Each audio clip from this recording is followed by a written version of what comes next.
Matthew chapter 3 and verse 3 says, "For this is he that was spoken of by the prophet Esaias, saying, The voice of one crying in the wilderness, Prepare ye the way of the Lord, make his paths straight." I read the other day another writer calling for some old-fashioned pastors.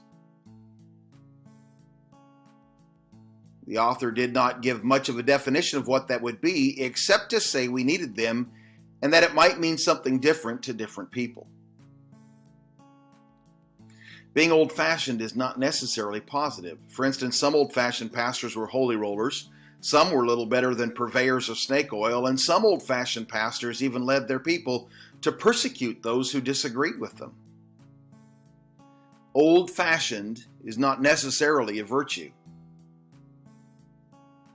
But being back to the Bible is.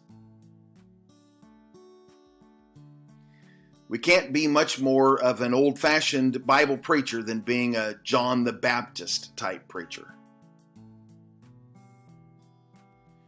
Some, even in the Baptist schools, have swallowed the Protestant view that John the Baptist is a spiritual limbo, neither full-fledged Old Testament prophet nor a legitimate New Testament preacher. I disagree.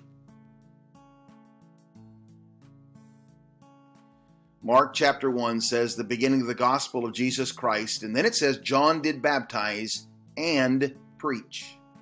The New Testament gospel begins with the preacher John the Baptist. Therefore, John becomes the example of old-fashioned preaching.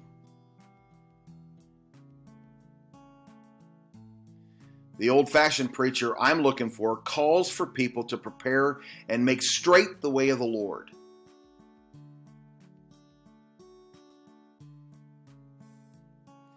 There are too few preachers who will confront the worldliness and self-love of people today. There are too few preachers who will make hell hot and right at her toes. Too much preaching caters to the self-love among people. Granted, it might gather a group, but they become no true congregation. They are all about self, not God. I'm all for some old-fashioned preaching and pastoring, but I believe we need to define that.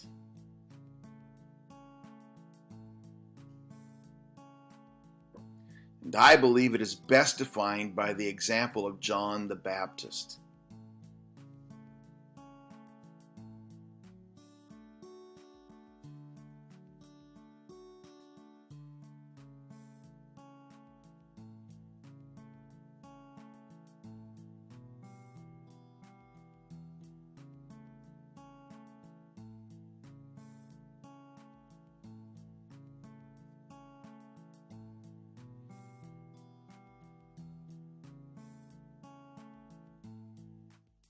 If you've enjoyed this video, please give me a thumbs up and subscribe to my YouTube channel.